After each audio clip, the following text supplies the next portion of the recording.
Gujarat high court દ્વારા આયોજિત 21 court બિલ્ડિંગના ખાતમુહૂર્ત તથા વિવિધ પ્રકલ્પોના શુભારંભ પ્રસંગે આપણી સૌની સાથે મંચ ઉપર ઉપસ્થિત સુપ્રીમ કોર્ટના ન્યાયાધીશ શ્રી સૂર્યકાંતજી,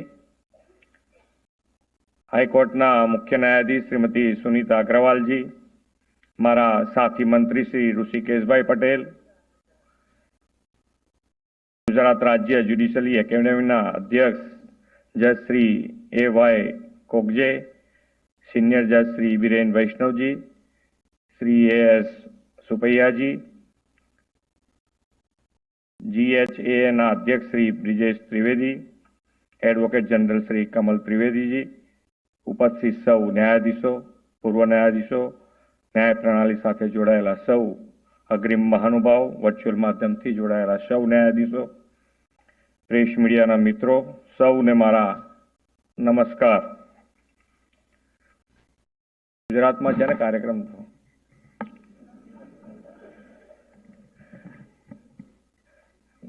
મને કીધું ઓડિશાથી બધા આવ્યા છે, પણ હવે એમને તો ગુજરાતી માટે પ્રોબ્લેમ સમજવું, પણ ગુજરાતમાં એમનું સ્વાગત છે. ગુજરાત દર્શન માટે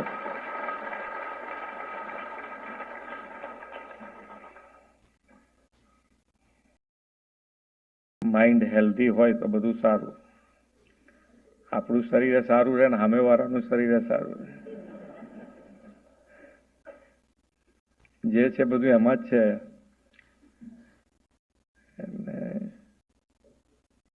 શું વિચારો આપણે પહેલા લખતા હતા સ્કૂલમાં આવે ને, પહેલું શું વાક્ય શું વિચાર લખાઈ જતો એમ. એટલે સવારથી આપણું મગજ સારું રાખવાની કોશિશમાં શીખવાડતા, પણ પછી ધીમે ધીમે સ્કૂલ છૂટી ગઈ ને એ છૂટી ગયું, એના જેવું છે.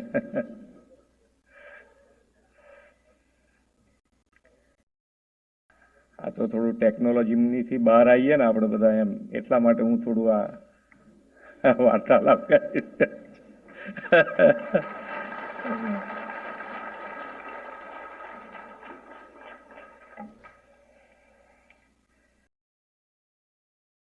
વિશ્વ નેતા અને આપણા યશસ્વી વડાપ્રધાન શ્રી નરેન્દ્રભાઈ મોદીએ ન્યાયપાલિકાને મજબૂત ઇન્ફ્રાસ્ટ્રક્ચર આપીને સમય ભવનો અને ટેકનોલોજીથી સજ્જ રાખવાની એમની નેમ છે.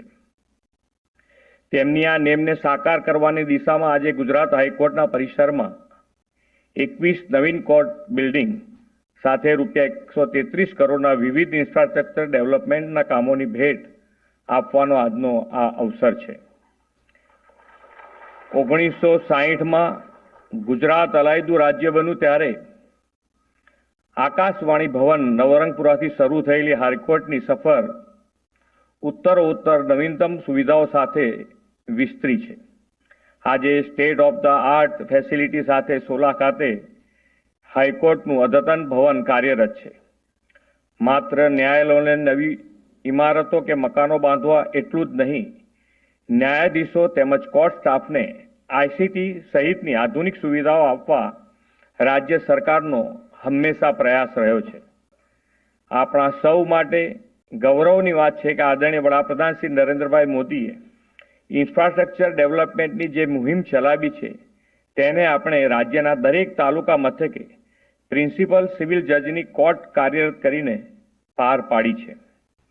કોઈ પણ દેશ કે રાજ્યના વિકાસમાં, ગુડ ગવર્નન્સમાં ત્યાંની કાયદો વ્યવસ્થા અને ન્યાય પ્રણાલીનું ખૂબ મહત્વનું યોગદાન રહેલું છે.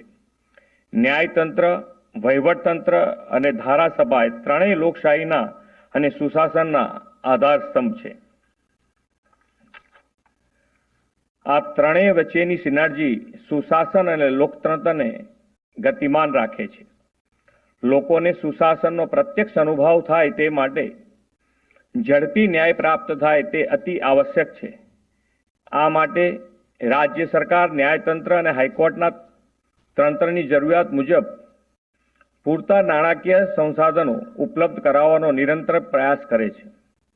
ગુજરાત હાઈકોર્ટ દ્વારા કરવામાં આવતી લગભગ તમામ દરખાસ્ત મૂળ સ્વરૂપે સ્વીકારીને કોર્ટ સંબંધિત કામોને પ્રાથમિકતા આપવાની રાજ્ય સરકારની નેમ છે.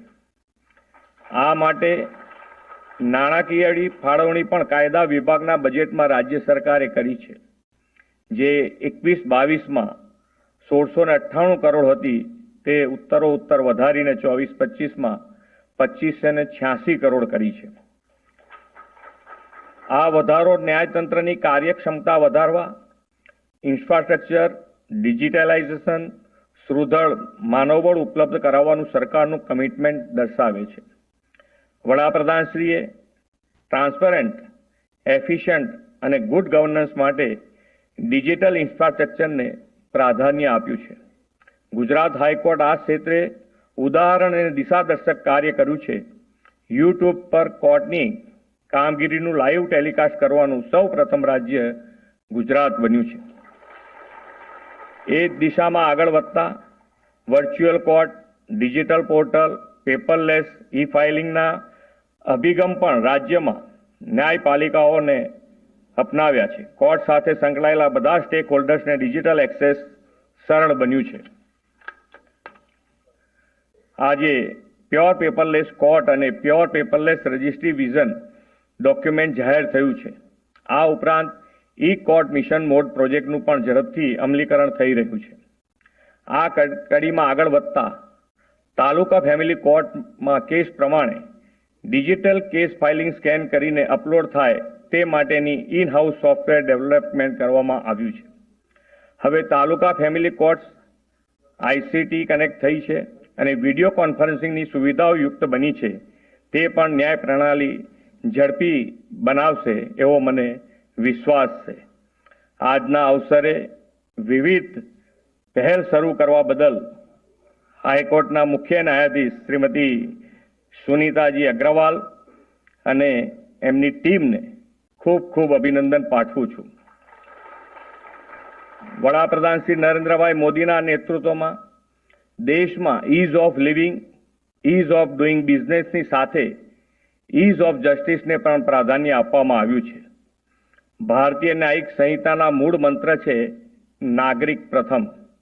દેશની ન્યાય પ્રણાલીમાં આઝાદી બાદ પોતાના કાયદાઓ મળ્યા છે તે વડાપ્રધાનશ્રીએ વિકસિત ભારતમાં આપેલા 5 પ્રમાણનો એક પણ એટલે કે ગુલામીની માનસિકતા દૂર કરવી ને ચરિતાર્થ કરે છે. આદરણીય વડાપ્રધાનશ્રીના નેતૃત્વમાં દેશ અમૃતકાળમાંથી પસાર થઈ રહ્યો છે. આ અમૃતકાળને તેમણે કર્તવ્યકાળ ગણાવ્યો છે. આ કર્તવ્યકાળમાં દેશમાં મજબૂત સુશાસનની સાથે મજબૂત ન્યાયિક વ્યવસ્થાના નિર્માણ માટે સૌ કટિબદ્ધ થઈએ એ જ અભ્યર્થના સાથે વિરમું છું. ભારત માતા કી જય. વંદે માતરમ. જય જય ગરવી ગુજરાત.